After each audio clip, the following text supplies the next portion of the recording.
पहले बात करते हैं भैया ड्राफ्टमैन होते कौन है। A draftsman make detail technical drawing और प्लान्स। अब एक ड्राफ्टमैन क्या करता है, एक डिटेल्ड ड्राइंग बनाता है या फिर प्लान बनाता है। ठीक है, सिंपल भाषा में कहें तो क्या करता है, ड्राफ्टमैन का काम ड्राइंग बनाना है। ठीक है, अब हम बात करें ड्राफ्टमैन सिविल की, तो ड्राफ्टमैन सिविल का काम है जितने भी हमारे कंस्ट्रक्शन से रिलेटेड स्ट्रक्चर हैं जिनको हम कंस्ट्रक्ट करते हैं, बनाते हैं, जैसे हमारी बिल्डिंग्स हो गई, जैसे हमारे रोड्स हो गए, डैम्स हो गए, रेलवे का काम हो गया, तो इन सब की ड्राइंग कौन तैयार करता है, ये काम है ड्राफ्टमैन का। ठीक है, जितनी भी ड्राइंग बनाता है वो किसका काम है, ड्राफ्टमैन का। तो आई होप ये सब क्लियर होगा आपको। तो चलिए बात करते हैं नेक्स्ट की। अब ये जो ट्रेड है ड्राफ्टमैन सिविल, ये आपको कहाँ देखने को मिलेगी, ये आपको देखने को मिलेगी आईटीआई के अंदर, जो हमारे इंडस्ट्रियल ट्रेनिंग इंस्टीट्यूट्स हैं उनके अंदर आपको क्राफ्टमैन ट्रेनिंग स्कीम या सीटीएस स्कीम के अंतर्गत ड्राफ्टमैन सिविल की ट्रेनिंग आपको करवाई जाती है आईटीआई के अंदर। ओके, ये भी क्लियर हो गया। तो उसके बाद हम बात करते हैं ड्राफ्टमैन सिविल ट्रेड के अंदर आपको किस किस चीज की ट्रेनिंग दी जाती है। तो ड्राफ्टमैन सिविल ट्रेड के अंदर आपको बिल्डिंग मटेरियल्स के बारे में पूरी इंफॉर्मेशन दी जाती है। उसके बाद surveying, railway engineering, bridges, highway engineering, irrigation, building construction, public health engineering, electrical wiring, और उसके साथ साथ आपको एस्टीमेट्स बनाए सिखाए जाते हैं। तो इनके बारे में हम डिटेल में बात करते हैं। तो फर्स्ट आपको क्या है, सर्वेइंग सिखाई जाएगी। जितनी प्रकार की भी सर्वेइंग है आपको सिविल से रिलेटेड वो सब सिखाई जाएगी। ठीक है, पूरी कंप्लीट इंफॉर्मेशन आपको ड्राफ्टमैन सिविल ट्रेड के अंदर सर्वेइंग से रिलेटेड दी जाती है। उसके बाद बिल्डिंग मटेरियल्स, जितने भी बिल्डिंग मटेरियल्स हैं जिनसे हम बिल्डिंग को कंस्ट्रक्ट करते हैं, उन बिल्डिंग मटेरियल्स की आपको पूरी इंफॉर्मेशन दी जाती है ड्राफ्टमैन सिविल ट्रेड के अंदर। भले वो ईंटें हो, भले वो सीमेंट हो, भले वो रेता हो, ठीक है, या भले वो आरसीसी बना कोई स्ट्रक्चर हो, उनकी कंप्लीट इंफॉर्मेशन आपको ड्राफ्टमैन सिविल ट्रेड में दी जाती है। ओके, ड्राफ्टमैन सिविल ट्रेड को हम डीएमसी ट्रेड के नाम से भी जानते हैं। ठीक है, ओके। Then building construction. अब बिल्डिंग मटेरियल्स की बात कर ली हमने, सब कुछ उनके बारे में जान लिया। उसके बाद बिल्डिंग को कैसे कंस्ट्रक्ट करना है, ठीक है, क्या प्रॉपर वे होना चाहिए, उससे रिलेटेड जितनी इंफॉर्मेशन है आपको इस ट्रेड के अंदर मिलेगी। Then next highway engineering. अब जितने भी हाईवेज बनते हैं, भले वो स्टेट हाईवे हो, नेशनल हाईवे हो या डिस्ट्रिक्ट रोड्स हो, कंप्लीट इंफॉर्मेशन कैसे बनाया जाता है, कौन कौन से मटेरियल्स उनके अंदर यूज होते हैं, ठीक है, क्या क्या नॉर्म्स रहेंगे, इनकी कंप्लीट इंफॉर्मेशन आपको ड्राफ्टमैन सिविल ट्रेड में दी जाती है। Then next bridges and culverts. अब जो हमारे ब्रिज और कल्वर्ट्स है उनकी इंफॉर्मेशन भी आपको दी जाती है। ये भी हमारे सिविल कंस्ट्रक्शन है ना, इनको भी हम कंस्ट्रक्ट करते हैं, बनाते हैं, तो इनके भी कंप्लीट इंफॉर्मेशन आपको ड्राफ्टमैन सिविल ट्रेड में दी जाती है। Okay, then next electrical wiring. अब किसी भी बिल्डिंग हो, भले वो डोमेस्टिक बिल्डिंग हो, भले वो प्राइवेट बिल्डिंग हो, तो उसमें क्या होगा, इलेक्ट्रिकल वायरिंग जितनी भी की जाएगी वो कैसे करनी है, ठीक है, उसका क्या क्या मैप रहेगा, ये सब आपको इंफॉर्मेशन भी इस ट्रेड के अंदर दी जाएगी। Then next public health engineering. अब हम बात करें सीवेज की, अब हम बात करें हमारी प्राइवेट सैनिटरी की, तो कंप्लीट इंफॉर्मेशन आपको ड्राफ्टमैन सिविल ट्रेड में इनके भी दी जाती है। देन उसके बाद इरिगेशन इंजीनियरिंग। भले वो खेतों के अंदर पानी की बात हो, कैनाल्स की बात हो, डैम्स की बात हो या फिर रिजर्वर की बात हो, ये सब कंप्लीट इंफॉर्मेशन भी आपको ड्राफ्टमैन सिविल ट्रेड में दी जाती है। Then railway engineering. अब रेलवे में जितना भी सिविल कंस्ट्रक्शन होता है, जितना भी सिविल का काम है, उसकी कंप्लीट इंफॉर्मेशन आपको इसके अंदर दी जाती है। ओके, देन उसके बाद जो हमारा लास्ट के अंदर सबसे लास्ट में जो आपको बताया जाता है वो एस्टीमेट। किसी भी स्ट्रक्चर को बनाने के लिए, किसी भी बिल्डिंग को बनाने के लिए एस्टीमेट तैयार करना, कितना खर्चा आएगा, कितने टाइम में वो बनेगा, कितना मटेरियल लगेगा, तो ये भी आपको कंप्लीट तरह से बताया जाता है। तो ये सब जो मैंने आपको 10 से 12 चीजें बताई है, किस लिए बताई जाती हैं, ताकि आप उनकी डिटेल में ड्राइंग बना सकें। ठीक है, इन सब का पर्पस यही है कि एक ड्राफ्टमैन पूरा अवेयर हो किसी कंस्ट्रक्शन के बारे में, किसी चीज के बारे में, और उसकी डिटेल के अंदर वो ड्राइंग बना सके। अब आपको पूरी डिटेल पता होगी किसी स्ट्रक्चर की, कि हर चीज आपको टेक्निकल टर्म पता होंगे, तभी आप उसका एस्टीमेट बना पाओगे ना, तभी आप उसके एस्टीमेट बना पाओगे, तभी आप उसकी ड्राइंग बना पाओगे। तो इसलिए आपको पूरी इंफॉर्मेशन डीएमसी ट्रेड में या ड्राफ्टमैन सिविल ट्रेड में दी जाती है, ताकि आप उनका ड्राइंग बना सको, मैप बना सको। ओके, तो ये क्लियर हो गया। अब नेक्स्ट बात करते हैं हम एंट्री क्वालिफिकेशन की। अगर आपने आईटीआई में ड्राफ्टमैन सिविल की ट्रेड में एडमिशन लेना है, अब देखिए आईटीआई जितनी है उनके अंदर काफी ट्रेड्स हैं और उनके अंदर अलग अलग क्वालिफिकेशन है। तो ड्राफ्टमैन सिविल में एडमिशन लेने के लिए आपको 10th पास होना जरूरी है। सिंपल, जब अगर आप 10th पास हो चुके हैं, आपने अपने सेकेंडरी एजुकेशन कंप्लीट कर ली है, तो उसके बाद आप अप्लाई कर सकते हो ड्राफ्टमैन सिविल ट्रेड के लिए आईटीआई के। ओके, लेकिन उसके अंदर एक और क्राइटेरिया है कि आपकी मिनिमम एज 14 ईयर्स होनी चाहिए। 14 साल के अगर आप नहीं हुए तब तक आप एडमिशन नहीं ले सकते। अब ऐसा नहीं है कि अगर आपकी एज 14 साल नहीं हुई तो आप फॉर्म भी अप्लाई नहीं कर सकते। जिस दिन आपकी ट्रेनिंग शुरू होगी, जनरली जो सेशन है वो 1 अगस्त से शुरू होता है, तो 1 अगस्त को आपकी जो एज है वो 14 साल होनी चाहिए। तो ये एक मिनिमम रिक्वायरमेंट है एडमिशन लेने की। ओके, तो नेक्स्ट बात करते हैं हम एनसीवीटी और एससीवीटी की, कि कौन सा हमें कोर्स एनसीवीटी या एससीवीटी में से कौन सा चूज करना चाहिए। देखिए, एससीवीटी होता है state council for vocational training. अब अगर मान लो आप किसी स्टेट से ड्राफ्टमैन सिविल ट्रेड कर रहे हो एससीवीटी के तहत, ठीक है, एससीवीटी में एडमिशन लिया डीएमसी ट्रेड में, तो क्या हुआ, तो जिस स्टेट से आपने, जिस राज्य से आपने ड्राफ्टमैन सिविल ट्रेड किया, आप उसी के अंदर आप जॉब कर सकते हो, उस स्टेट के बाहर आप जॉब नहीं कर सकते।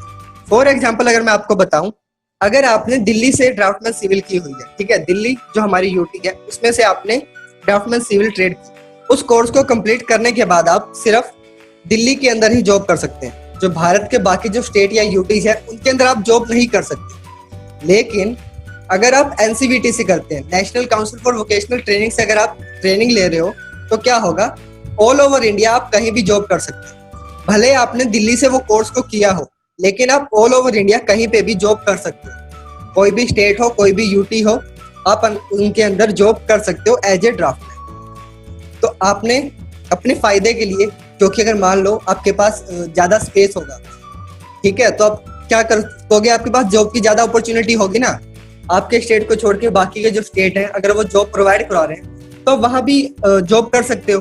तो सिंपल, आपने अगर चूज करना है तो आपकी फर्स्ट प्रायोरिटी एनसीवीटी रहनी चाहिए, ताकि आपको जॉब की अपॉर्चुनिटी ज्यादा हो सके। ओके, तो ये भी क्लियर हो गया। तो चलिए नेक्स्ट बात करते हैं कोर्स ड्यूरेशन की। अब ये जो ड्राफ्टमैन सिविल कोर्स है जो आईटीआई में करवाया जाता है, उसकी ड्यूरेशन कितनी रहेगी, तो उसकी ड्यूरेशन रहेगी 2 साल। ठीक है, 2 साल का ये आपको कोर्स होगा। तो ये 2 साल का कोर्स आपका होगा, जिसके अंदर 4 सेमेस्टर्स होंगे।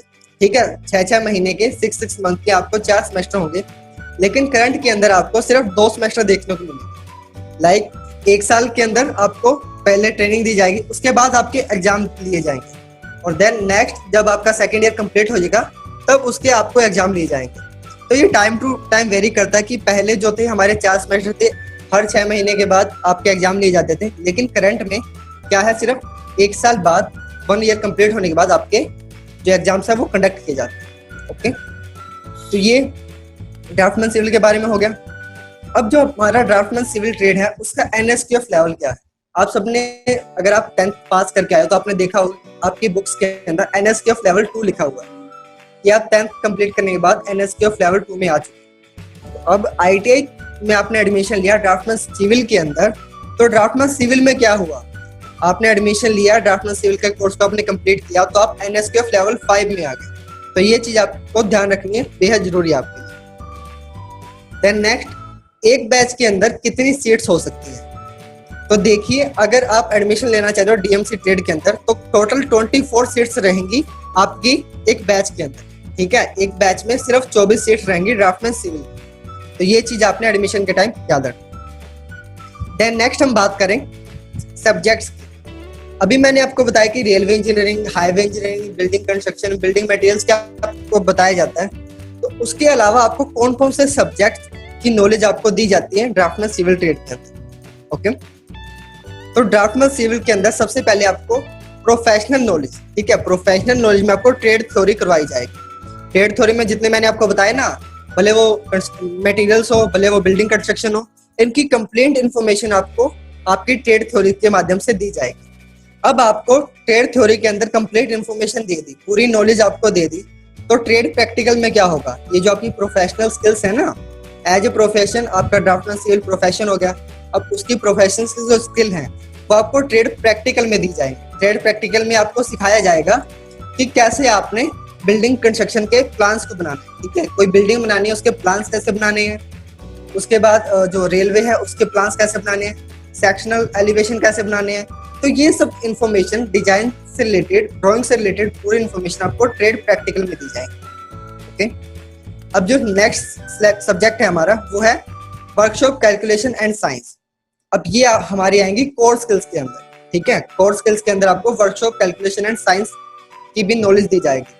तो जितने भी आपकी कैलकुलेशन है, जितनी भी आपकी साइंस है जो आपके सब्जेक्ट से रिलेटेड है, उनकी पूरी इंफॉर्मेशन आपको दी जाएगी, पूरी आपको स्टडी करवाई जाएगी ड्राफ्टमैन सिविल में।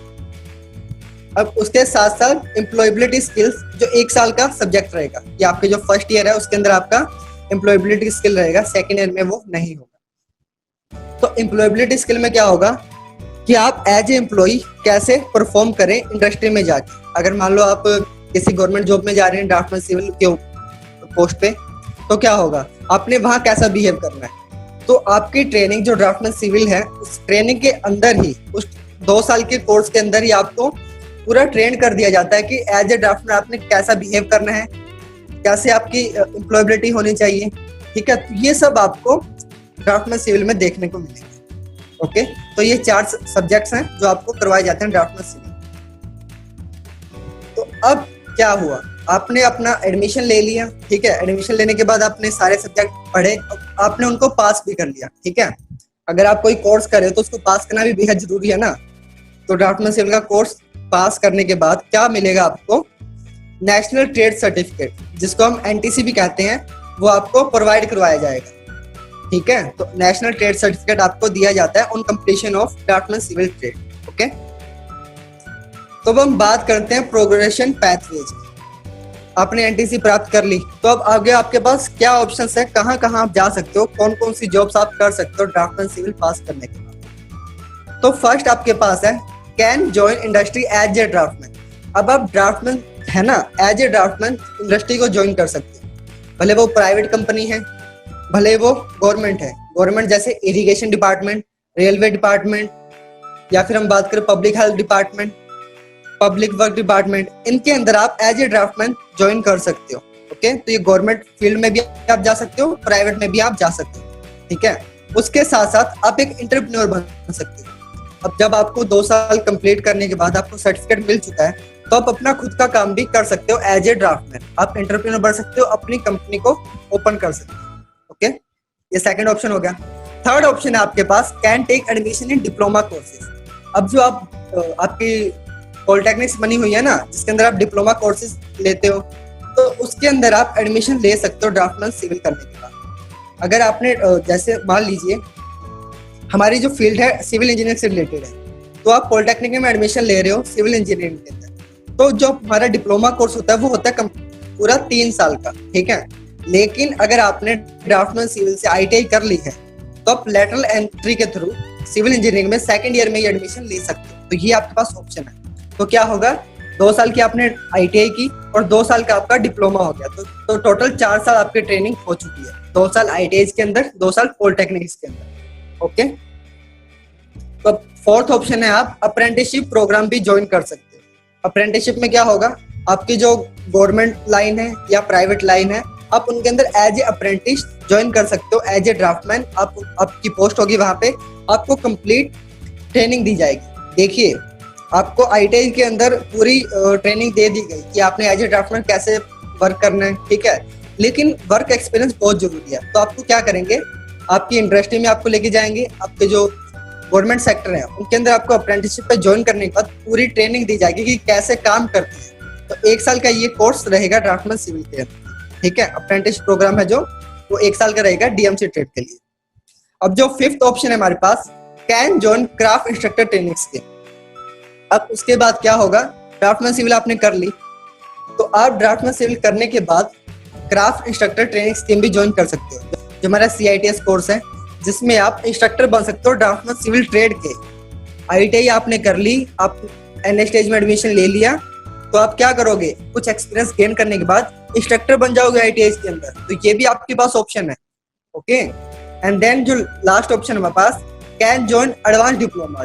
अब जो एडवांस डिप्लोमाज हैं, जो काफी स्कीम्स चल रही हैं डीजीटी के द्वारा, आप उनके अंदर भी एडमिशन ले सकते हो। ओके, तो ये बात थी ड्राफ्टमैन सिविल से रिलेटेड जितने भी इंफॉर्मेशन थी मैंने आपको इस वीडियो में दी।